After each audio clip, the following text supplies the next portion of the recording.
అప్పుడున్న వాళ్ళు ఇప్పుడు మరి ఎందుకు లేరు అని అంటే రకరకాలైనటువంటి కారణాలు ఎందుకు విడిచిపెట్టారు, సంఘాన్ని వాళ్ళు ఎందుకు విడిచిపెట్టారు.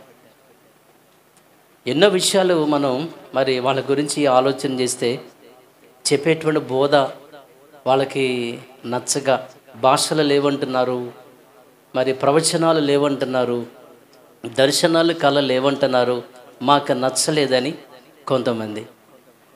ఇంకొంతమంది తండ్రి కుమార పరిశుద్ధాత్మ ముగ్గురు ఒకరే కదా, ముగ్గురు సపరేట్గా చెప్తారేంటని కొంతమంది అది నచ్చక వెళ్ళిన వాళ్ళు. కొంతమంది అయితే పాస్టర్ గారు ఏంది హల్లెలూయా చెప్పట్లేదు, హల్లెలూయా చెప్పాలి కదా అని అలాంటి చిన్న విషయానికి కూడా సంఘాన్ని విడిచిపెట్టి వెళ్ళిన వాళ్ళు కూడా ఉన్నారు. కొంతమంది అందరూ మరి పండగలు చేస్తున్నారు కదా, మరి మీ పాస్టర్ గారు యేసురాజు సంఘంలో మరి పండగలు ఎందుకని చేయరు, అలాంటి కారణాలతో వెళ్ళిన వాళ్ళు.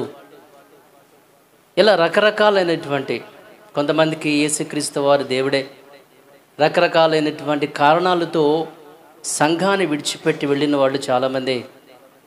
కాబట్టి అప్పుడు ఉన్న వాళ్ళు ఇప్పుడు లేరు. అంటే ఎందుకంటున్నారంటే, ఒకప్పుడు యేసుక్రీస్తు వారి దగ్గరికి చాలామంది వచ్చారు, కానీ వాళ్ళందరూ చాలామంది విడిచి వెళ్ళిపోవటానికి ఎన్నో కారణాలు ఉన్నాయి. ఒకసారి మనము యోహాను సువార్త 6వ అధ్యాయానికి వచ్చినట్లయితే 6వ అధ్యాయము 2వ వచనంలో నుంచి మనం విని ముందుకెళ్ళచ్చు. రోగుల ఎడల ఆయన చేసిన సూచక క్రియలను చూచి బహుజనులు ఆయనను వెంబడించేరి. జ్వరం వచ్చినా, తలనొప్పి వచ్చినా, పక్షవాతమైనా సరే, కుష్ఠవ్యాధి అయినా సరే, ఎలాంటి రోగమైనా సరే యేసుక్రీస్తు వారు బాగు చేస్తున్నాడు కాబట్టి శరీర స్వస్థతలు జరుగుతున్నాయని యేసుక్రీస్తు వారిని వెంబడించినట్లుగా ఈ వచనాన్ని బట్టి మనకు అర్థమవుతుంది. అయితే ఇంకా ముందు వచనాలు కనుక మనం చూస్తే చాలామంది వచ్చారు కాబట్టి యేసుక్రీస్తు వారు వాళ్ళందరికీ భోజనం పెట్టడం. భోజనం అంటే వాళ్ళకు దొరికే భోజనం, రొట్టెలు చేపలు. ఈ రొట్టెలు చేపలు వాళ్ళకి మంచి విందు భోజనం చేశారు వాళ్ళు. ఇక మీటింగ్ అయిపోయింది, ఇటు వాళ్ళు అటు వెళ్ళిపోయారు. వెళ్ళిపోయిన తర్వాత నెక్స్ట్ డే మరలా వెళ్ళిపోయిన వాళ్ళందరూ కూడా ఏ ప్లేస్లో అయితే మీటింగ్ పెట్టాడో, ఎక్కడైతే వాళ్ళకి ఈ చేపలు రొట్టెలు పెట్టాడో, మరలా తిరిగి అక్కడికి అదే స్థలానికి అందరూ వచ్చి చూసేసరికి అక్కడ యేసుక్రీస్తు వారు ఉండరు. ఏమయ్యారు అని చెప్పేసి వాళ్ళు ఆరా తీసి ఎంక్వైరీ తీస్తే ఎక్కడో అవతల నది అవతల ఉంటే అక్కడికి చేరతారు. అయ్యా, మేము నీ కోసమని నిన్న నువ్వు మాకు ఫిష్ మంచి భోజనం పెట్టావు కదా, అక్కడికి వెళ్ళి చూసావు, నువ్వు అక్కడ లేవయ్యా అని చెప్పేసి వీళ్ళందరూ కూడా వచ్చి యేసుక్రీస్తు వారిని అడుగుతారు. చాలామంది వస్తారు. వాళ్ళతో యేసు అన్న మాట ఆ 26 వచ్చిన ఒకసారి చూడండి, అదే అధ్యాయంలో నుంచి. యేసు మీరు సూచనలను చూచుట వలన కాదు గాని రొట్టెలు భుజించి తృప్తి పొందుట వలననే నన్ను వెదుకుచున్నారని మీతో నిశ్చయముగా చెప్పుచున్నాను అని చెప్పాడు. ఇంతకీ వీళ్ళు వచ్చేది దేనికోసం అంటే మారు మనసు పొంది, పాపక్షమాపణ కోసం బాప్తీసాన్ని పొంది, రక్షణ పొంది పరలోకం వెళ్ళాలని కాదు వీళ్ళ ఉద్దేశం. మరి ఎలాగనంటే రోగాలు పోతున్నాయి కదా, అలాగే మంచి భోజనం పెడుతున్నాడు కదా, కాబట్టి శరీర సంబంధమైనటువంటి అక్కర్లు తీరుతున్నాయి కదా. యేసుని వెంబడిస్తే, యేసుని ఫాలో అయితే రోగాలు పోతున్నాయి, ఫుడ్ వస్తున్నాయి. ఇంక అంతకుమించి ఇంకా ఏం కావాలి చెప్పండి. కాబట్టి శరీర సంబంధమైనటువంటి అవసరతలు తీరుతున్నాయి కాబట్టి మనం జీవించినంతకాలం కూడా ఏ లోటు లేకుండా మనకు జరిగే ప్రాసెస్ కాబట్టి ఆయన వెంబడించడం అనేది అప్పటి జనాల గురించి మనం వింటున్నాం. దానికి యేసుక్రీస్తు వారు నెక్స్ట్ ఏమన్నారంటే క్షేమైన ఆహారం కొరకు, చూడండి 27వ వచనంలో, క్షేమైన ఆహారము కొరకు, నాశనమయ్యేటువంటి ఆహారం కొరకు కష్టపడొద్దు కానీ నిత్య జీవము పరలోకం కలుగజేయు అక్షయమైన ఆహారం కొరకే కష్టపడండి అని చెప్పాడు. అంటే వీళ్ళందరూ కూడా యేసు దగ్గరకు వచ్చేసరికి ఇక ఆయన ప్రసంగం అనేది మొదలుపెట్టాడు.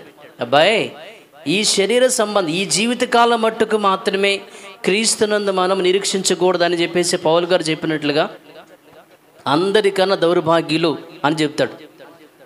అంటే ఈ శరీర సంబంధమైన అక్కర్లు తీర్చుకోవడానికి, శరీర సంబంధమైన అవసరతలు తీర్చుకోవడానికి మాత్రమే మీరు రావద్దు. అక్షయమైనటువంటి, క్షయము కానటువంటి వాక్యం కోసము, దాని ద్వారా వచ్చేటువంటి పరలోకం కోసము, దీని కొరకే మీ కష్టము, మీ ప్రయాస అని చెప్పేసి ఆయన స్టార్ట్ చేసి ప్రసంగాన్ని మొదలుపెట్టాడు. ఇక ఈయన ఈ మాటలు ఆయన మరి చెప్తూ ఉండగా 66 వాక్యం ఒకసారి మనం చూద్దాం. అప్పటి నుండి ఆయన శిష్యులలో అనేకులు వెనుక తీసి, ఏమండి అక్కడ ఉన్నటువంటి విషయం ఏంటంటే, అప్పటి నుండి ఆయన శిష్యులలో అనేకులు వెనక తీసి మరి ఎన్నడూ ఆయనను వెంబడించలేదు, మరి ఎప్పుడు ఇంకా ఆయన వెంబడించలేదు, వెనక్కి వెళ్ళిపోయారు, యేసుక్రీస్తు వారిని విడిచిపెట్టి వెళ్ళిపోయారు అని. అర్థమైందండి? అంటే యేసుక్రీస్తు వారిని వాళ్ళు ఎందుకు విడిచిపెట్టారు అని గనక మనము ఆలోచిస్తే, ఇదిగో అంటే కేవలము శరీర అవసరతలు, శరీర అక్కర్లు తీర్చుకోవడానికి గనుక యేసురాజు సంఘానికి గనక వస్తే చెప్పే వాక్యాలను బట్టి వాళ్ళకి ఈజీగా మరి అర్థమైపోయింది కాబట్టి ఇక వాళ్ళు ఉండలేరు, వెళ్ళిపోతారు కొద్ది కాలానికి. ఎందుకని బయట ప్రసంగాలు వేరుగా ఉంటున్నాయి, రాజబాబు చెప్పే ప్రసంగాలు వేరు. డిఫరెంట్ ఏంటంటే వాళ్ళు చెప్పే ప్రసంగాలు శరీర సంబంధమైనది. ఏమంటే ప్రసంగాలు అనేవి 3 విధాలుగా ఉంటాయి. ఒకటి శరీర సంబంధమైనది, 2 మానసిక సంబంధమైనది, 3వది ఆత్మ సంబంధమైనటువంటి ప్రసంగాలు. ఈ రోజున ప్రపంచంలో జరిగేటువంటి ప్రసంగాలకి జాబితా ఎట్లా ఉంటుందంటే, ఒకటి శరీర సంబంధమైనటువంటి ప్రసంగాలు ఉంటున్నాయి. ఎలాగంటే మీకు దేవుడు మరి సహాయం చేస్తాడు, మీకున్న రోగం మరి పోతుంది, మీకు పిల్లలు పుడతారు, ఆయన మీకు మరి మేలు చేస్తాడు, మీరు ఇల్లు కట్టుకుంటారు, మీకు మంచి మరి కారు వస్తుంది, మీకు దీవెనలు వస్తాయి. ఇలాంటి శరీర సంబంధమైనటువంటి కొన్ని ఆశలు ఎరగా వేసి ఇలా అట్రాక్ట్ చేసేటువంటి సంఘాలే ఈ రోజున మనం చూస్తాం. అంటే శరీర సంబంధమైనవి వాళ్ళకి, జనాలకి ఎరగా వేసి అలా అట్రాక్ట్ చేసే విషయం. అలా చెప్తేనే కానీ వాళ్ళు వస్తారు, లేకపోతే రారు. ఇంకొక విధానం ఏంటంటే మానసిక సంబంధమైనదంటే, కొంతమంది ఏమంటారంటే, నేను ఈరోజు పాస్టర్ గారు వాక్యం చెప్తున్నప్పుడు నిజంగా నాకైతే ఏడుపు వచ్చిందండి, నా మనసు చాలా ప్రశాంతత, నా మనసు చాలా మరి నెమ్మది పొందింది. ఇలా మాట్లాడేటువంటి వాళ్ళు చాలామంది ఉంటారు. నేను ఎప్పుడు చెప్తాను, ఒకసారి గుళ్ళపల్లి మోజేస్ చౌదరి గారని అప్పట్లో విజయవాడలో ఉండేవాళ్ళు, ఇప్పుడు ఆయన హైదరాబాద్లో ఉంటున్నారు ఆ సేవ చేస్తూ. నిజంగా ఆయన ప్రసంగం చేస్తే నాకు ఏడుపు వచ్చేది. ఎందుకంటే అంత బాగా చెప్తాడు ఆయన. అసలు మాటలతో గారడి ఎంతే మాయలు చేసేయటమే. ఆయన కనుక వాక్యం చెప్తుంటే ఇక అంతే సంగతులు. అసలు మనసంతా కూడా తేలిక అనిపిస్తుంది. ఏడ్చి కాసేపు ప్రార్థన చేసుకుని వెళ్ళటం అలా అనిపించేది. అంటే మనసు నెమ్మది. ఈ రోజున పాస్టర్ గారు మనకి చెప్తుంటే ఏడుపు వచ్చేసిందండి, మనసు చాలా నెమ్మది వచ్చిందండి అని చాలామంది కూడా అంటూ ఉంటారు. అంటే ఇది కేవలం వీళ్ళు అంటే మనసు నెమ్మది కోసం, మనసు ప్రశాంతత కోసం. ఇంటి దగ్గర ఉంటే భర్త, భార్య, పిల్లలు, అత్త, మామలు, కుటుంబ సమస్యలతో మనసు నెమ్మది ఉండదు. కాసేపు ఆడికి వెళ్ళామనుకోండి, ఎక్కడికి, ఏమంటే మనసుకి నెమ్మదిచ్చే మాటలు వీళ్ళే కాదు, ఇప్పుడు హైందవ సోదరులు చాలామంది చెప్పేటువంటి వాళ్ళ ప్రసంగాలు కూడా హైందవులు నెమ్మది పొందేవాళ్ళు చాలామంది ఉన్నారు. మానసిక శాస్త్రవేత్తలు వాళ్ళు చెప్పే ఎన్నో మోటివేషన్ ప్రసంగాలను బట్టి మానసికంగా నెమ్మది పొందేవాళ్ళు చాలామంది ఉన్నారు. కొంతమంది యోగా చేస్తున్నారు, కొంతమంది రకరకాల ధ్యానాల్లో ఉంటున్నారు. మరి వాళ్ళకే వస్తుందిగా. అర్థమైందండి? అంటే పాస్టర్ గారు చెప్పే ప్రసంగాలకే కాదు, హైందవులు చెప్పిన, ముస్లిం సోదరులు చెప్పేటువంటి ప్రసంగాలకి కూడా మరి చాలామంది మానసికమైన నెమ్మది పొందేవాళ్ళు ఉన్నారు. కాబట్టి ఇది శరీర సంబంధమైనటువంటి ప్రసంగాలు ఉన్నాయి నేటి క్రైస్తవ సంఘాలలో. మానసిక అంటే మనసుకు నెమ్మదిచ్చేటువంటి ప్రసంగాలు ఉన్నాయి. కానీ ఎక్కడైతే అదేమీ ఉండదు. రాజబాబు అనేది అలాంటివి ఏమి ఉండవు. మరి ఏముంటాయి అనంటే ఆత్మకు సంబంధించిన విషయాలే, నిన్ను పరలోకానికి తీసుకుని వెళ్ళే విషయాలు, ఆత్మకు రక్షణ కలిగించేటువంటి ప్రసంగాలే ఇక్కడ బోధించబడుతున్నాయి. కాబట్టి దేవుని పిల్లలారా, అందుకని ఏంది పాస్టర్ గారు ఎలా చెప్తున్నారు, మేము వెళ్ళిన సంఘంలో చెప్పినట్లుగా ఈ పాస్టర్ గారు మనకు బోధించట్లేదేంటి, మరి మేము విన్నట్లుగా ఇక్కడ ప్రసంగం మరి లేదేంటి అంటే అంటే వాళ్ళు చెప్పినట్లుగానే నేను కూడా చెప్పాలన్నది వాళ్ళ యొక్క ఉద్దేశం. అందుకని శరీర సంబంధమైన వాటి కోసము అట్రాక్ట్ అయ్యేవాళ్ళు, వాటి కోసం వచ్చేవాళ్ళు, మానసిక సంబంధమైనటువంటి నెమ్మది కోసము అట్రాక్ట్ అయ్యి వచ్చేవాళ్ళు మన సంఘంలో నా ప్రసంగాలు విని ఉండలేరు, వెళ్ళిపోతారు. అలాగే యేసుక్రీస్తు వారు అక్కడ చెప్పిన విషయం అదే.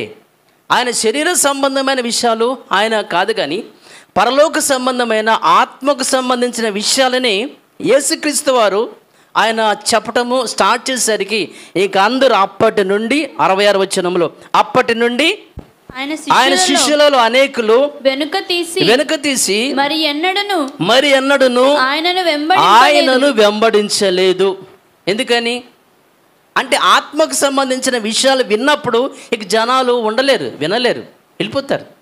కాబట్టి ఇక ఇన్ని సంవత్సరాల్లో 24 సంవత్సరాలలో అంటే నేను వచ్చినటువంటి దగ్గర నుంచి మరి ఆలోచించినప్పుడు అంటే ఇంతకాలం నుంచి మరి విన్నటువంటి ప్రసంగాలు వాళ్ళందరూ ఏమైపోయారు ఈ రోజున? ఏమైపోయారంటే అంటే శరీర సంబంధమైన వాటిని ఆశించి వచ్చినప్పుడు ఇక్కడ వినేటువంటి ఆ ప్రసంగాలను బట్టి ఇక వాళ్ళు ఉండలేరు. అర్థమవుతుందండి? అలా వెళ్ళిపోయిన బ్యాచ్ చాలామంది ఉన్నారు. ఒక ఆయన అయితే యూదా గురించి మనము ఆలోచించినప్పుడు ఆయన యేసుక్రీస్తు వారిని ఎందుకు విడిచిపెట్టి తను వెళ్ళిపోయాడంటే 30 రూపాయల కోసం ఆయన విడిచిపెట్టి వెళ్ళిపోయాడు. అర్థమైందండి? 30 రూపాయల కోసమే. అంటే కొంతమంది డబ్బు మీద వాళ్ళకున్నటువంటి ఆ వ్యామోహాన్ని బట్టి డబ్బు గురించి కనుక మన ప్రసంగం చేసామనుకోండి ఇంకంతే. మీకు వచ్చేటువంటి రాబడిలో నుండి దేవునికి ఇవ్వాలి, దేవుని పరిచర్యకి ఇవ్వాలి, దేవుని పనికి ఇవ్వాలనేటువంటి ఆలోచన మీకు ఉండదు. బాప్తిసం పొందారు కానీ దేవునికి ఇవ్వటానికి మీరు ఎందుకని మీరు గనక అంటే ఇలా మీరు దేవునికి ఇవ్వలేకపోవటం వలననే ఈ డబ్బులని ఈ రీతిగా అయిపోతున్నాయి. అర్థమవుతుందండి? ఈ డబ్బులన్నీ కూడా అంటే ఏదో ఒక రీతిగా పోతాయండి అవి. ఇప్పుడు యేసుక్రీస్తు వారు దేవునికి ఇవ్వాల్సినవి దేవునికి ఇవ్వండి, రాజుకి ఇవ్వాల్సిన రాజకీయం అని చెప్పాడు. కైసరికి దేవునికి ఇచ్చేయాలి మరి మనం. కానీ మనకి ఎక్కడ మనకు వీలు పడుతుందండి? మనం లెక్కలు వేసుకుంటే మనకి ఖర్చులు చాలా ఉంటాయి. అంటే అలా మనం దేవునికి మనం ఇవ్వకపోవటం వలననే చాలా డబ్బులు మనకి అయిపోతున్నాయి. అది మనకు పాపం అని కూడా ఉంటుంది బైబిల్లో. అంటే ఒకసారి ఏమవుతుందంటే డబ్బు విషయంలో సంఘానికి లేదంటే దేవునికి లేదంటే సేవకునికి ఒక ఉద్యోగం కోసం వెళ్ళిపోయే వాళ్ళు ఉంటారు, వ్యాపారాల కోసం వెళ్ళిపోయే వాళ్ళు ఉంటారు. ఏంటి అని చెప్పేసానంటే ఉద్యోగం వచ్చింది కదండి అందుకని వెళ్ళిపోవాల్సి వచ్చింది. జాబ్ కోసం వెళ్ళిపోయేవాళ్ళు, డబ్బుల కోసం, సంపద కోసం వెళ్ళిపోయే వాళ్ళు ఉన్నారు మరి చాలామంది. ఇప్పుడు మనకు దగ్గరగా ఉన్నటువంటి మహానగరాలంటే వైజాగ్ కానీ లేకపోతే మరి హైదరాబాద్ కానీ లేకపోతే మరి చెన్నై, బెంగళూరు అంటే మనకి బాగా దగ్గరగా ఉన్న మహానగరాలు అంటే అవే. ఈ 4 నగరాల్లో కూడా మన విశ్వాసులు ఉన్నారు. వైజాగ్లో ఉన్నారు, హైదరాబాద్లో ఉన్నారు, చెన్నైలో ఉన్నారు, బెంగళూరులో కూడా ఉన్నారు. అంటే నా ద్వారా క్రీస్తుని అంగీకరించి మరి రక్షణకు వచ్చినటువంటి పిల్లలు ఉన్నారు అక్కడ. మరి అదే అంటున్నాను కదా, జాబ్ వచ్చింది కాబట్టి, ఉద్యోగం వచ్చింది కాబట్టి, వ్యాపారం కోసం, సంపద కోసం, డబ్బు కోసము సంఘాన్ని విడిచిపెట్టి, సేవకుని విడిచిపెట్టి 30 రూపాయల కోసం యేసుక్రీస్తు వారిని విడిచిపెట్టాడు యూదా. అర్థమైందండి? ఇది మరొక బ్యాచ్. మత్తయి గారి సువార్తలో నుంచి 26వ అధ్యాయం 56 చూద్దాం. అయితే ప్రవక్తల లేఖనములు నెరవేరునట్లు ఇదంతయు జరిగనని చెప్పాను. అప్పుడు శిష్యులందరూ ఆయనను విడిచి పారిపోయిరి. అప్పటిదాకా అయితే వాళ్ళు ఏమంటారంటే 32 వచ్చిన ఒకసారి మీరు కనుక చూస్తే 31, 32 కనుక చూస్తే శిష్యులు ఏమంటారంటే అప్పుడు యేసు వారిని చూచి ఈ రాత్రి మీరందరూ నా విషయమై అభ్యంతర పడేదరు, ఏలయనగా గొర్రెల కాపరిని కొట్టుదును, మందలోని గొర్రెలు చెదిరిపోవును అని వ్రాయబడి ఉన్నది కదా. నేను లేచిన తర్వాత మీకంటే ముందుగా గలిలయకు వెళ్ళేదనెను. అందుకు పేతురు, నీ విషయమై అందరూ అభ్యంతర పడతారేమో గాని నేను ఎప్పుడూ అభ్యంతర పడనని ఆయనతో చెప్పగా, అంటే నాకు శ్రమ రాగానే, నాకు బాధ రాగానే, నాకు కష్టం రాగానే మీరందరూ వెళ్ళిపోతారు అంతే. ఏమంటే ఆయన ముందే చెప్పాడు. అది మాత్రం జరగదండి. దానికి అదే విషయంలో మనం 56 కనుక చూస్తే ఆయన చెప్పిన ఆ యొక్క మాటను బట్టి అప్పుడు శిష్యులందరూ ఆయనను విడిచిపెట్టి పారిపోయారు.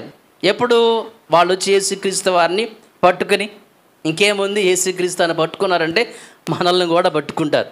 కష్టం వచ్చినప్పుడు అండి మనతో మన వాళ్ళు అసలు ఉండరండి. బెల్లం దగ్గర ఏగలన్నీ కూడా వాళ్తాయని అర్థమైందండి. అంటే మనకి మనం సుఖంగా ఉన్నప్పుడు, మనం బాగున్నప్పుడు, మనం మంచిగా ఉన్నప్పుడు వాళ్ళందరూ ఉంటారు.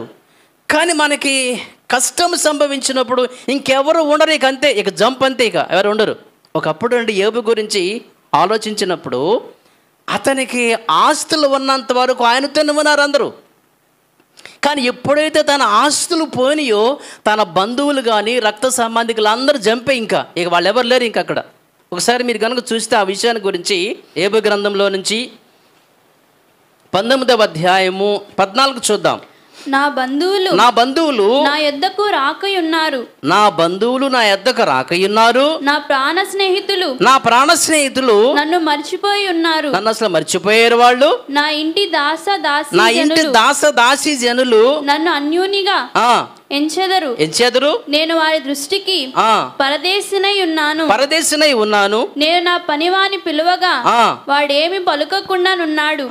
నేను వాని బతిమాలవలసి వచ్చెను. పాపం ఆయన పరిస్థితి ఎట్లా ఉందని చెప్పండి ఒకసారి. తన పనివాడు కొంచెం గ్లాసు మంచినీరా అంటే పట్టించుకోవట్లే, వాడు విన్నట్టుగా వెళ్ళిపోతున్నాడు. అంతకుముందు అంటే చాలు వచ్చేవాళ్ళు. అంటే పనివాడిని పిలిచినప్పుడు కూడా అరే కొంచెం నీళ్ళు ఇరా, మంచినీళ్ళు ఇవ్వరా అని బ్రతిమలాడవలసి వచ్చింది. నా ఊపిరి నా భార్యకు అసహ్యము, నేను కనిన కుమారులకు నా వాసన అసహ్యము, చిన్నపిల్లలు సహా నన్ను తృణీకరించెదరు. నేను లేచుట చూచిన ఎడల బాలురు నా మీద దూషణలు పలికెదరు. ఇలాంటి వాళ్ళు అంటే భార్య గురించి, భర్త గురించి, పిల్లల గురించి, అమ్మా నాన్నల గురించి, అత్తమామల గురించి, మనకి బంధువుల గురించి నిజంగా చాలా విషయాలే బైబిల్లో ఉంటాయండి. మనుషులంతా స్వార్థపరులేనండి, ఆ విషయం బైబిల్లో ఉంటుంది. తిమోతికి రాస్తూ మనుషులందరూ స్వార్థపరులేనంటే లేదండి, మా అమ్మ మాత్రం స్వార్థపరురాలు కాదంటావా, మా నాన్న కాదంటావా, మా అన్నయ్య మా తమ్ముడు అసలు వాళ్ళకి స్వార్థమే ఉండదంటావా?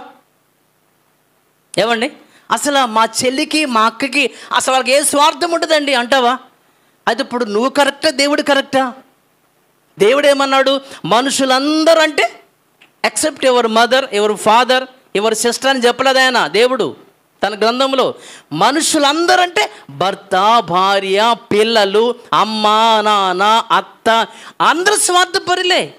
వాళ్ళ సంగతి ఎప్పుడు అర్థమైద్దానంటే సందర్భం రావాలండి. ఏదైనా సరే సందర్భం వస్తే తప్ప అర్థమైందండి. చూడండి, ఇక్కడ అతనికి ఆస్తులు పోయినాయి, అందరూ వెళ్ళిపోయారు, ఇంకా పట్టించుకోవట్లేదు ఎవరు. మరలా దేవుడు అతన్ని దీవించి ఆస్తులు మొత్తం మరలా తిరిగి రెట్టింపిచ్చిన తర్వాత ఇప్పుడు చూద్దామా యోబు గ్రంథం 42వ అధ్యాయము 10 వాక్యం చూద్దాం. మరియు యోబు తన స్నేహితుల నిమిత్తము ప్రార్థన చేసినప్పుడు యెహోవా అతని అతని క్షేమ స్థితిని మరలా అతనికి దయచేసాను.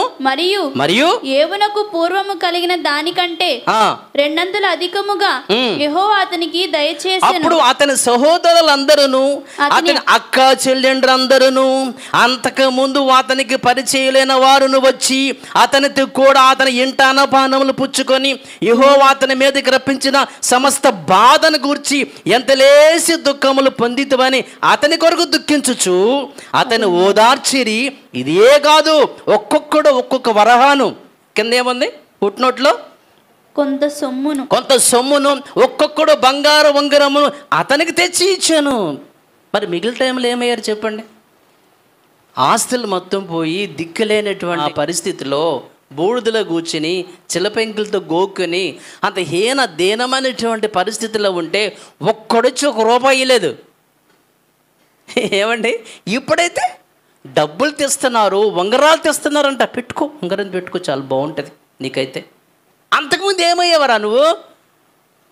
డబ్బులు ఉన్నప్పుడే అందరు వస్తారు, డబ్బులు లేనప్పుడు అంటే వాళ్ళ సంగతి అప్పుడే అర్థమైంది. ఏమండి, రక్త సంబంధికులు, బంధువులు, స్నేహితులను చూసారా, ఇవి ఎప్పుడు అర్థమవుతుందంటే ఆస్తుల దగ్గరే వాళ్ళ సంగతి బయటపడిద్దండి. అప్పటి వరకు వాళ్ళ మంచివాళ్ళే, వాళ్ళు గొప్పవాళ్ళే.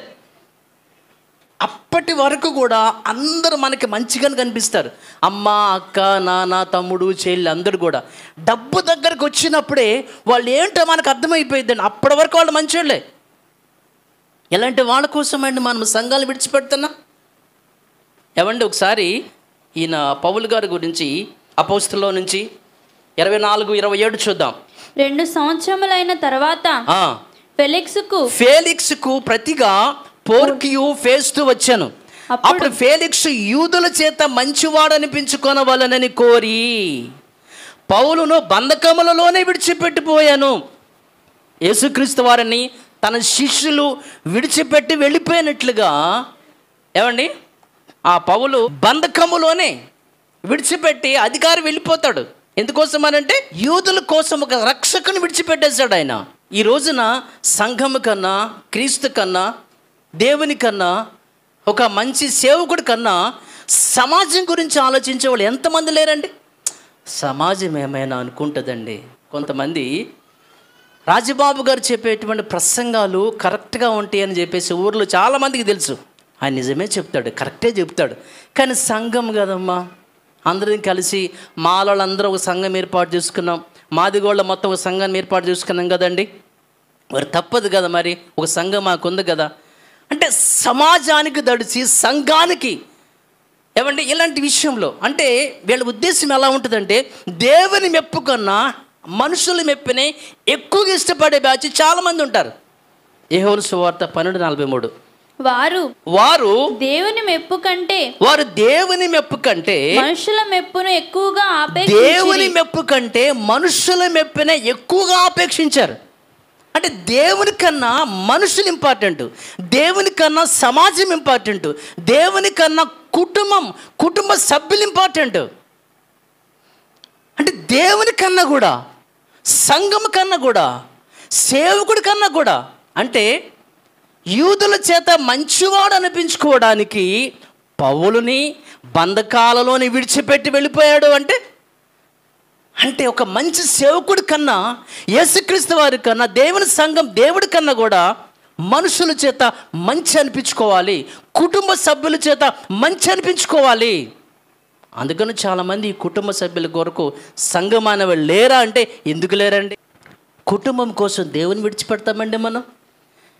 అందరూ స్వార్థపరులేనండి. ఏవి గురించి మనం వెళ్ళదు ఇప్పటి వరకు కూడా. డబ్బు ఉన్నంత వరకే. రక్త సంబంధికులు, బంధువుల పట్ల మనం చూపేటువంటి ఈ ప్రేమలు ఉన్నాయే, దేవుణ్ణి కూడా విడిచిపెట్టి, సంఘం విడిచిపెట్టి, పాస్టర్ గారిని విడిచిపెట్టి వెళ్ళిపోయేవాళ్ళు ఇక్కడ ఎంతమంది లేరండి? అంటే ఎట్లాంటి వాళ్ళ కోసం అంటే మనం వెళుతుంది ఒక స్వార్థపరుల కోసమే. డబ్బు ఉన్నప్పుడే ఉంటారు వాళ్ళు, లేనప్పుడు ఏముండదు. వాళ్ళ అక్కర్లు, వాళ్ళ అవసరతలు తీరేంత వరకే ఉంటారు. మనం కనుక సహాయం చేయలేదా, హెల్ప్ చేయలేదా, ఏమండి ఇక అంతే సంగతులు. ఒక చిన్న మాట వస్తే చాలు వాళ్ళు ఏంటి అనేది బయటపడుతుంది. ఎందుకని వాళ్ళు ఇలాంటి పిల్లలనా కొంచెం పెద్దవగానే ఇక వీళ్ళకి ఒక స్టేటస్ రాగానే అమ్మ బరువు అయిపోతుంది, నాన్న కూడా బరువు అయిపోతున్నాడు, తోసేయ్. స్వార్థమేనండి, అంత స్వార్థమే. వీళ్ళ కోసమేనండి మనం ఇంత త్యాగం చేస్తున్నాం. ఏవండి, వీళ్ళ కోసమేనండి. నిజంగా మనం చనిపోతే అందమైన ఇల్లు లక్షలు పెట్టి మనం కట్టుకున్నా, ఒక బెడ్రూమ్ మంచిగా మనం వేసుకున్నా, బెడ్ మీద హార్ట్ స్ట్రోక్ వచ్చి మనం పడిపోతే వెంటనే తీసేస్తారు. వరండాలో కూడా వద్దు, బయట టెంట్ వేసి ఉండాలి అక్కడ, అంతే. ఈవినింగ్ కల్లా లేపేయండి, రేపొద్దున కల్లా చుట్టాలా, రాపోయినా పర్లేదులే, తీసేయండి. కొంచెం రారా, నువ్వు కూతురువేగా కొడుకువేగా, ముట్టుకో, అమ్మో వాసన వస్తుంది, క్యాన్సర్ వచ్చిందిగా, గబ్బు కొడుతున్నాడు. సొంత తల్లిని ముట్టుకోవడానికి, సొంత తండ్రిని ముట్టుకోవడానికి కూడా ఇష్టపడని వాళ్ళు లేరా అంటే ఎంతమంది లేరు? ఎలాంటి వాళ్ళ కోసమేనండి మనము?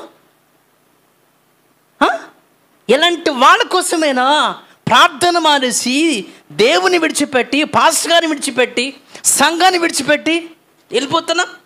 వాళ్ళ మెప్పుల కోసం యేసుక్రీస్తు వారికి శిష్యులు కూడా విడిచిపెట్టేసి వెళ్ళిపోయారు. అంటే మనిషి ఏంటంటే ఎప్పుడు కూడా సుఖవంతంగా, సాఫీగా కుటుంబము మన జీవితం సాగినప్పటి వరకే ఓకే. ఇప్పుడు సంఘాలకి ఎందుకు వస్తారంటేనండి, అయ్యా నేను సుఖంగా బ్రతకాలి, నేను, నా భర్త, నా భార్య, నా పిల్లలు సుఖంగా బ్రతకాలి, మా ఇంటి చుట్టూ నీ బంగారు దూతలు చచ్చే వరకు ఉండాలి. సుఖం అంటే సుఖానుభవ ప్రియుడు, సుఖమే మనిషి ఇష్టపడతాడు. కాబట్టి సుఖంగా బ్రతకడానికి కోసం మాత్రమే యేసుని వెంబడిస్తున్నారు తప్ప కష్టాలమ్మ అంటే చెప్పండి. ఇప్పుడు యేసుక్రీస్తు ఏమన్నారంటే, నన్ను వెంబడించే వాళ్ళు రోజు కష్టాలని చెప్పాడు. అలా చెప్తే ఇక్కడ ఉంటారుగా జనాలు.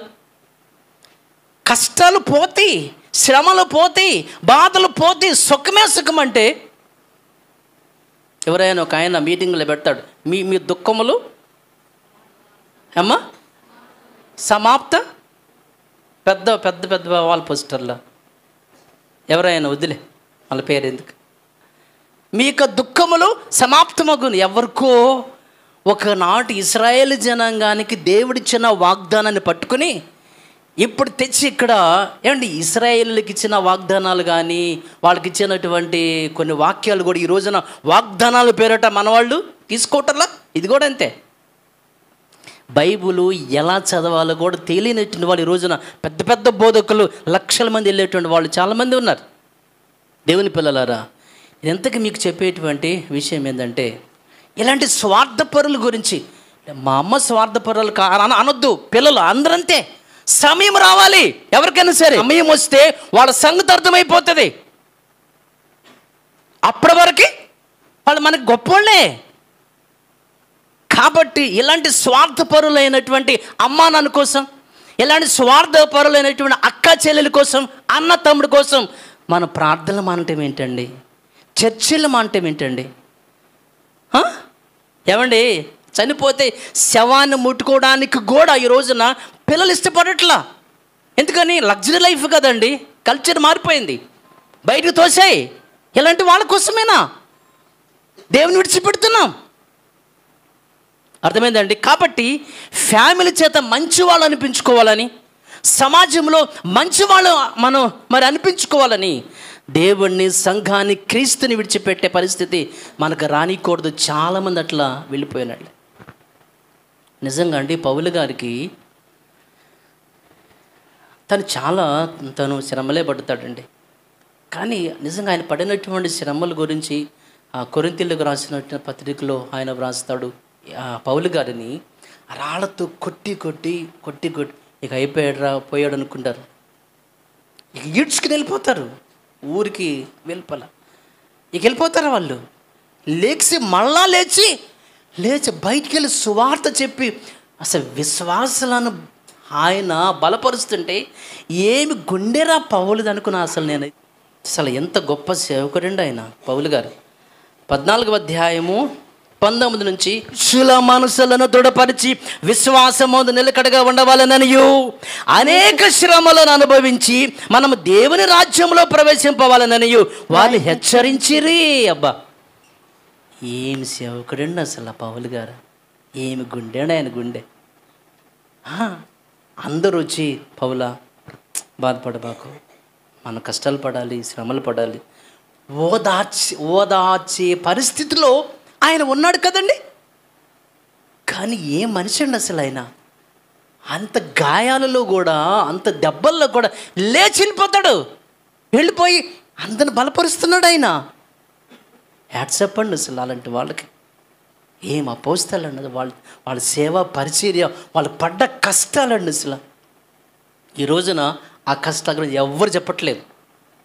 మనము అనేకమైన శ్రమలను అనుభవించి మనము దేవునికి రాజ్యంలో ప్రవేశింపవాలనని, అంటే పరలోకి వెళ్ళాలంటే శ్రమలు పడాలి కదా. ఇప్పుడు మీకు ఏ దుఃఖం ఉండదు, మీ దుఃఖాలు మాయమైపోతాయి, మీ కష్టాలు పోతాయి, మీ బాధలు పోతాయి. రండి యేసు వద్దకు. అర్థమైందండి? బోధ ఎంత మరి తేడాగా ఉంది.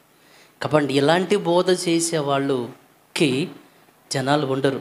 అమ్మో రాజబాబా దగ్గరికి వెళ్తే కష్టాలు అంటున్నాడే తప్ప సుఖాలు ఉండవంటున్నాడు, దీవెన లేవంటున్నాడు. మరి ఎలా? ఇంకా ఉండం కదండి, వెళ్ళిపోతాం. దేవుని పిల్లలారా, పౌలు గారిని విడిచిపెట్టినటువంటి వారిలో ఎలాంటి మరి బ్యాచ్ ఉన్నారు? 2వ తిమోతి పత్రికలో నుంచి 4వ అధ్యాయము 10. దేమా ఇహలోకమును స్నేహించి నన్ను విడిచి. పౌలు గారిని ఒక మంచి సేవకుని విడిచిపెట్టి దేమా ఎందుకు వెళ్ళిపోయాడు చెప్పండి? లోకాన్ని స్నేహించి వెళ్ళిపోయాడు అని. మన యొక్క ఈ 20 ఏళ్ళ పైబడినటువంటి సేవా జీవితంలో వెళ్ళిపోయిన వాళ్ళు చాలామంది ఎందుకు వెళ్ళిపోయారు చెప్పమంటారా? లోకాన్ని స్నేహించి వెళ్ళిపోయిన వాళ్ళు కూడా చాలామంది ఉన్నారండి. వీళ్ళని హెచ్చరించకూడదా అంటే ఇలాంటి విషయాలు చెప్పకూడదు. వాళ్ళని కరెక్షన్ చేసుకునే విషయాలని, వాళ్ళు సరి చేసుకునే విషయాలని చెప్పకూడదు. చెప్పామంటే ఇక అంతే సంగతులు. పాస్టర్ గారు ఆయన ప్రసంగాలు చెప్పుకోవాలి కదా. ఫ్యామిలీ విషయాలు ఆయనకి ఎందుకు, మన వ్యక్తిగత విషయాలు ఆయనకి, నాకు అందుకే నచ్చలా. అది కూడా చెప్పకూడదా అండి? స్కూల్లో పిల్లలకి పాఠాలేనా, వాళ్ళకి సంస్కారం అనేది స్కూల్లో టీచర్ నేర్పరంటే నేర్పకూడదు ఇప్పుడు అవసరంలా. అందుకే పిల్లలకు చదువు ఉంటుంది కానీ సంస్కారం లేదు. నేర్పించడానికి వాళ్ళు ఇష్టపడట్లా, వీళ్ళు ఒప్పుకున్నా వాళ్ళు ఒప్పుకోవట్లా. పేరెంట్స్ అక్కర్లా, నువ్వు చదివి చెప్పు చాలని. పిల్లలకి చదివే చెప్పు అంతే, సంస్కారం వద్దు అంటే. ఈ రోజున పేరెంట్స్ కూడా పిల్లలు సంస్కారహీనులైనా పర్వాలేదు, వాళ్ళ శీలం పాడైనా పర్వాలేదు, వాళ్ళ క్యారెక్టర్ బ్యాడ్ అయినా పర్లేదు, చదవాలంతే. ఇది క్రైస్తవ పేరెంట్స్ ఇదే కోరుకుంటున్నారు. పిల్లలు పాడైపోయినా పర్లేదు, చెడిపోయినా పర్లేదు, చదివాడా ఉద్యోగం చేశాడా చాలా, ఇక అంతే. ఇదా అండి? అప్పుడు నేను సంఘంలో సంస్కారం నేర్పకూడదా? పాస్టర్ గారు వ్యక్తిగత విషయాల గురించి కూడా మాట్లాడుతున్నాడు, మన పిల్లల గురించి కూడా అని చెప్పేశారంటే చెప్పకూడదు. అంటే ఇలాంటి మీలో ఉన్న లోపాలను చెబితే, అంటే లోకాన్ని స్నేహించి బ్యాచ్ వీళ్ళందరూ కూడా సగం అటు సగం ఇటు ఉంటారు. వెళ్ళిన వాళ్ళ గురించి చెప్తేనండి చాలా విషయాలు ఉంటాయండి. అంటే ఎందుకు విడిచి వెళ్ళిపోయారనేది మనం కనుక ఆలోచిస్తే చాలా విషయాలే. అంటే వీళ్ళకి లోకము కావాలి, ఈ పక్క ఇక్కడ దేవుడు కావాలంటే ఎలా? వీళ్ళ ఉద్దేశం ఎలా ఉంటుందంటే అటు ఉండాలి ఇటు ఉండాలి, మమ్మల్ని ఏమనకూడదు. ఎందుకోసమని? అమ్మో పాస్టర్ గారు తిడతాడు, అరుస్తాడంటే మరేం చేయాలి? మీ సంఘానికి వచ్చాను అనుకో, పాస్టర్ గారు సినిమాలు చూడొద్దంటాడు, బూతులు మాట్లాడొద్దంటాడు, అబద్ధాలు వద్దంటాడు, వాక్యానుసారంగా బ్రతకాలంటాడు. అలా బ్రతకపోతే అరుస్తాడు. మా బైబిల్ మిషన్లోనైతే ఇదేదో ఉండదు తెలుసా, హాయిగా చల్లగా ఉంటుంది, దీవెనలు అంటారు, ఆశీర్వాదాలు అంటారు. మేము ఎట్లా ఉన్నా పట్టించుకోరు, మమ్మల్ని తిట్టరు, అరవరు. మీ పాస్టర్ గారు అయితేనా సరిగ్గా లేకపోతే అరుస్తాడు, నేను రాను బాబు మీ చర్చికి అందంట. కాబట్టి మన చర్చికి ఎందుకు రారంటే మరి అందుకే జనులు అనుకూలమైన బోధకులను తమ కొరకు హెచ్చరించకూడదు. లోకాన్ని స్నేహించి లోకం కోసము వాళ్ళ ఇష్టానుసారంగా జీవించాలి. ఇక్కడ మాత్రము ప్రార్థనకు రావాలంటే అరవకూడదు, తిట్టకూడదు, హెచ్చరించకూడదు. అలా చేస్తే అంతే, ప్రార్థన మానేస్తే. ఎందుకు విడిచిపెడతారంటే లోకాన్ని స్నేహించి, ఏమా ఇహలోకాన్ని స్నేహించినట్లుగా. మనము అన్నము, కుక్కర్లో అన్నం వండేటప్పుడు కాసేపటికి విజిల్ వస్తుంది, సిగ్నల్ ఇస్తుంది. అది మనకి విజిల్ రాగానే మనం ఏం చేస్తామంటే వెళ్ళి స్టవ్ ఆపేస్తాం, లేదా మాడిపోతుంది. సిగ్నల్ ఇస్తుంది మనకు, నేను అయిపోయా, భోజనం అయిపోయింది, ఉడికేసాను, కట్టేస్తేమో సరే, లేదంటే అంతే సంగతిలో. బండి తీసుకెళ్తామండి, బండి ఒకసారి అది రిజర్వ్లో పడింది. అబ్బాయి పెట్రోల్ అయిపోయింది, కొంచెం ఏముంది, 3 కిలోమీటర్లో వచ్చింది, సిగ్నల్ ఇస్తుంది. పెట్రోల్ కొట్టించామా సరే, ఏదైనా బండి ఆగిపోతుంది. మనకి బాడీలో కూడానండి సిగ్నల్స్ వస్తామంటే రోగాల గురించి, ఒక బీపీ అనోషన్, ఏంది బాడీలో కొంచెం తేడా వచ్చిందంటే చూపించుకోవాలి, వెంటనే వెళ్ళిపోయి. ఏమో అంటే ఫస్ట్ స్టేజీలో ఉన్నప్పుడే చూపించుకుంటే రోగం మానిద్ది. వదిలేసామనుకో క్యాన్సర్ ముదిరిపోయింది, ఇక డాక్టర్ నా వల్ల కాదంటాడు. పడిపోవటకు ముందు అహంకారమైనటువంటి మనసు నడుస్తుంది. జాగ్రత్త. నా గర్వం, పొగరు, హెడ్ స్ట్రాంగ్, తగ్గించుకోలేని ఆ మనసు ఉంది. తర్వాత నువ్వు తీసివేసుకోవాలన్నా ఏం చెప్పాడంటే, ఎవరైనా నీ పట్ల తప్పు చేస్తే ఆలు రావడం కాదు, నువ్వు వెళ్ళాలి. మత్తయి 18:15. మరియు నీ సహోదరుడు నీ ఎడల తప్పిదము చేసిన ఎడల చేస్తే నీవు పోయి, చాలమ్మా ఆయన రావాలా, నువ్వు వెళ్ళాలా? అర్థమైందండి? లేదండి, నా పట్ల ఆ వ్యక్తి తప్పు చేశాడు, వాడే రావాలి. ఇది బైబిల్కి విరుద్ధమైన విషయం. ఇది నీ ఎడల తప్పు చేస్తే నువ్వే వెళ్ళాలి, ఆయన రావడం కాదు. తగ్గేదేలే, నేను తగ్గను, వాళ్ళే రావాలా, అడగాల, మాట్లాడాలా. ఇవన్నీ కూడా నువ్వు పడిపోవటానికి అహంకారమైన మనసు నడుస్తుంది నీలో. సిగ్నల్స్, ఇవన్నీ కూడా సిగ్నల్స్. నువ్వు త్వరగా నీ బ్రతుకును మార్చుకుంటే నీ జీవితం బాగవుతుంది. లేదని వదిలేసావనుకో, నీవు తీసివేసుకోవాలనుకొని తీసివేసుకోలేవు, అదే జరుగుతుంది. నేను మీకు చాలాసార్లు కూడా ఒక మాటని మీకు గుర్తు చేస్తానండి. కాళ్ళకి ముళ్ళు గుచ్చుకున్నప్పుడు వెంటనే దాన్ని మీరు తీసేసుకోండి. చిన్న ముల్లేగా అని మీరు కనుక వదిలేస్తే అది ఎక్కడ దాకా పాకుతుంది, పైకి. అయ్యా కాలు తీసేయాలంటాడు, అమ్మో కాలా, వద్దులే, పైకి వెళ్ళిపోతుంది అది ఇక్కడ దాకా. డాక్టర్ గారు ఆపరేషన్ చేయండి, నన్ను కొయ్యండి. కుదరదమ్మా, ఇక నా వల్ల కాదు, ముదిరిపోయింది నీకు. చూసారా, చిన్నగా ఉన్నప్పుడే మనం తీసివేసుకోవాలి. పెరిగిందంటే ఇక మనం తీసివేసుకోవాలనుకో మన వల్ల కాదు. ఇక అది నేను మీకు అదే చెప్తున్నాను. ఇప్పుడు కూడా మీ బలహీనతలు నేను మీకు వాక్యం అనేది బోధిస్తున్నప్పుడు మీరు వెంటనే లోబడండి. లేదా మీరు ఎప్పటికీ మీరు దాన్ని తీసివేసుకోలేరు. అది మీ వల్ల కాదు. ఎందుకని? అన్నం మాడిపోయినాక నీకు నువ్వేం చేయలేవుగా. నేను మాడతానా, ఉడికేసా అనగానే కట్టేయడానికి మనం అంతే వెంటనే సిగ్నల్ ఇచ్చింది కదా. మన భక్తిహీనత కూడా సిగ్నల్స్ వస్తాయి. రక్తహీనత వచ్చినప్పుడు రక్తం ఎక్కించాలి ఎవరొకళ్ళు, లేదంటే పోతాడు. భక్తిహీనత వచ్చిన వెంటనే భక్తిని ఎక్కించే ఒక పాస్టర్, ఒక సేవకుడు, ఒక విశ్వాసి ఉండాలా. లేకపోతే చచ్చిపోతావు. నువ్వు చచ్చిపోయావు ఆల్రెడీ ఆత్మీయంగా. సూటిగానే మాట్లాడతావు, నాకెందుకండి. నిజమైన డాక్టర్ అంటే సూటిగానే మాట్లాడతాడు, నీకు ఈ జబ్బు ఉందని. కాబట్టి ఇది భక్తిహీనత అనేది స్టార్ట్ అయిందంటే నువ్వు తర్వాత తీసివేసుకోవాలనుకోని నువ్వు ఎప్పటికీ తీసివేసుకోలేవు. సంఘం నుంచి బయటకు రావాలంటే 4 మెట్లే, దిగటానికి 4 మెట్లే. అదే మెట్లు ఎక్కాలంటే 1000 మెట్లు ఎక్కాల్సిన. వాక్యానుసారంగా బ్రతకటానికి ఇష్టపడని వాళ్ళు బయటికి వెళ్ళిపోతారు. వాక్యానుసారంగా బ్రతకాలనుకున్న వాళ్ళు హెచ్చరించినా సరే వాళ్ళ సంఘంలోనే ఉంటారు. అపోస్తలులు 2వ అధ్యాయం 37 చూద్దాం. వారి మాట విని హృదయంలో నొచ్చుకొని. చాలరా ఏమండి, పేతురు గారు ప్రసంగం చేస్తానంట, నొచ్చుకోనంటే కింద ఏముంది పుట్టినోట్లో? పొడవబడి గుచ్చాడు, ఎత్తి పొడిచాడు అంటారే పాస్టర్ గారు. పొడిచాడు నన్ను, అందుకని జంపా?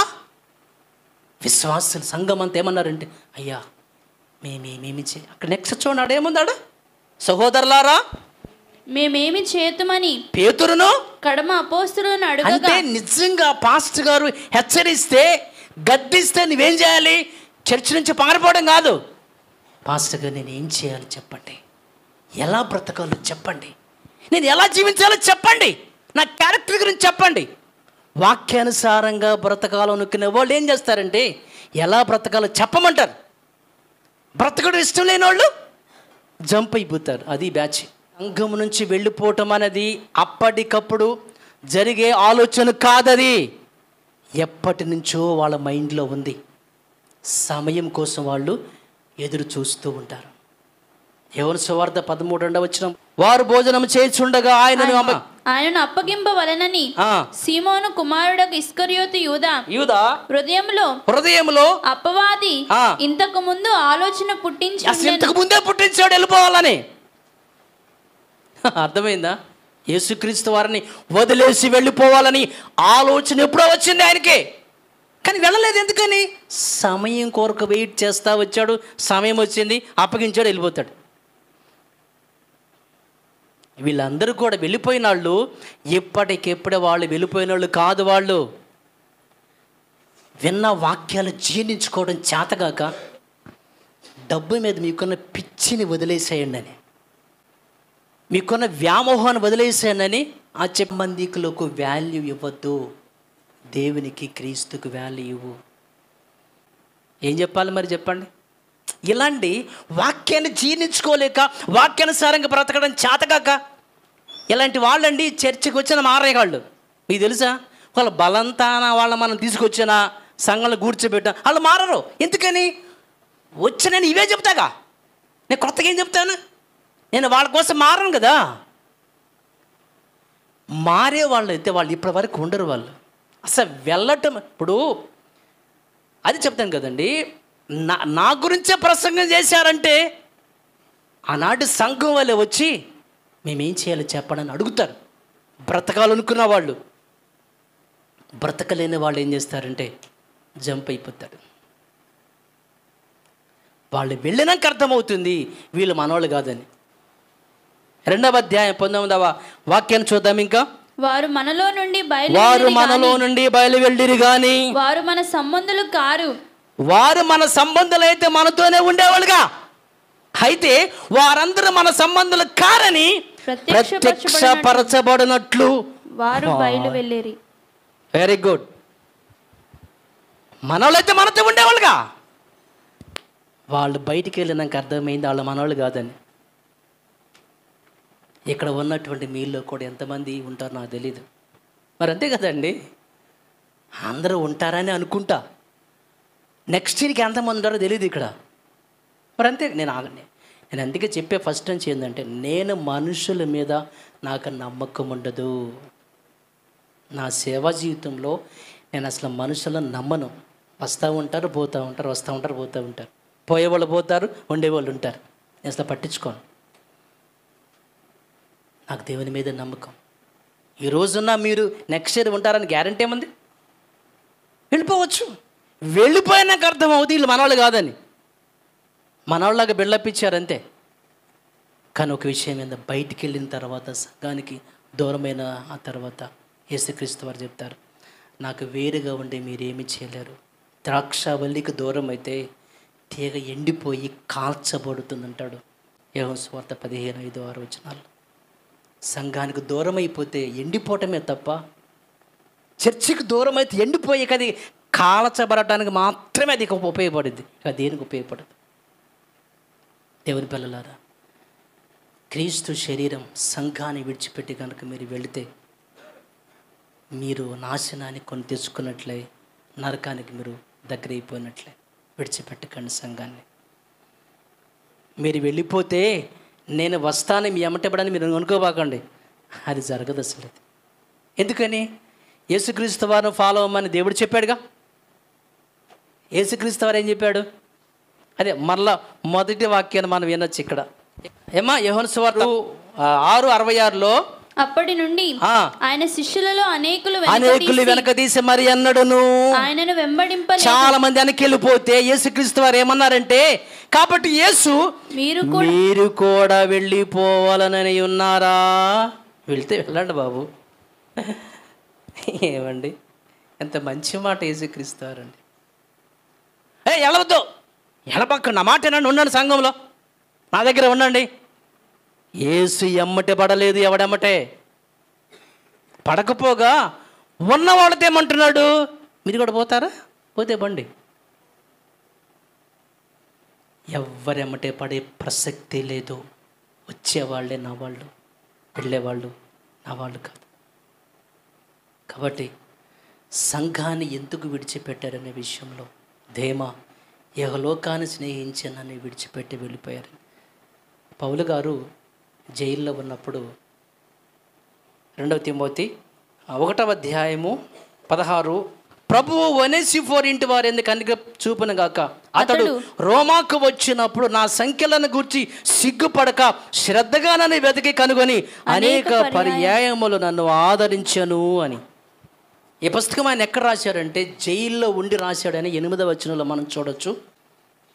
జైల్లో ఉండి రాస్తాడు. రోమా 600 జైళ్ళ వరకు ఉంటాయి అనండి, అప్పట్లో ఉన్నాయంటండి. 600 జైళ్ళలో పౌలు గారు ఏ జైల్లో ఉన్నాడని వెతికి వెతికి మొత్తానికి కనుగొన్నాడు పౌలు గారిని. నా సంకలను కూర్చి సిగ్గుపడక శ్రద్ధగా నన్ను వెతికి వెతికి వెతికి వెతికి కనుగొని అనేక సార్లు నన్ను ఆదరించను. విడిచిపెట్టిన వాళ్ళు కొంతమంది అయితే దేనమ్మ గారు కానీ, లేదంటే జాన్సక్క కానీ, ఒక సునంద కానీ, లేకపోతే జయశ్రీ గారు కానీ, మధు కానీ, అలాగే కొంతమంది అంగల కుదురు నుంచి వచ్చేటువంటి వాళ్ళు కానీ, వీళ్ళందరూ మొదటి నుంచి ఉన్నటువంటి వాళ్ళే. చాలామంది నన్ను విడిచిపెట్టారు కానీ వీళ్ళు నన్ను విడిచిపెట్టలేదు. పౌలుని చాలామంది విడిచిపెట్టారు కానీ ఒనేసిఫోరు లాంటి కొంతమంది ఫ్యామిలీ, కొంతమంది ఆయన వెదకి ఆదరించినటువంటి. కాబట్టి ఎంతమంది నన్ను ఆదరించారు, ఏ రీతిగా నాకు సపోర్టుగా ఉన్నారు, నాకు సహకారులుగా ఉన్నారు, నా శ్రమలలో నా బాధలో నాకు తోడుగా ఉన్నారని కొంతమంది వ్యక్తులను నేను గుర్తు చేసుకున్నప్పుడు నా ప్రార్థనలో నేను వారిని బట్టి నేను దేవునికి ఎప్పుడు కూడా కృతజ్ఞత తెలియజేస్తాను. కాబట్టి విడిచిపోయిన వాళ్ళు ఉన్నారు, నాతో ఉండి వాళ్ళ ప్రేమను చూపించి నన్ను ఆదరించినటువంటి వాళ్ళు ఉన్నారు. వారిని బట్టి దేవునికి కృతజ్ఞతలు. కాబట్టి వెళ్ళిపోయిన వారి గురించి మనం ఆలోచన చేయొద్దు, మన ముందున్నటువంటి పరుగు గురించి ఆలోచన చేద్దాం. దేవుడి మాటలు మన కొరకు దీవించును గాక.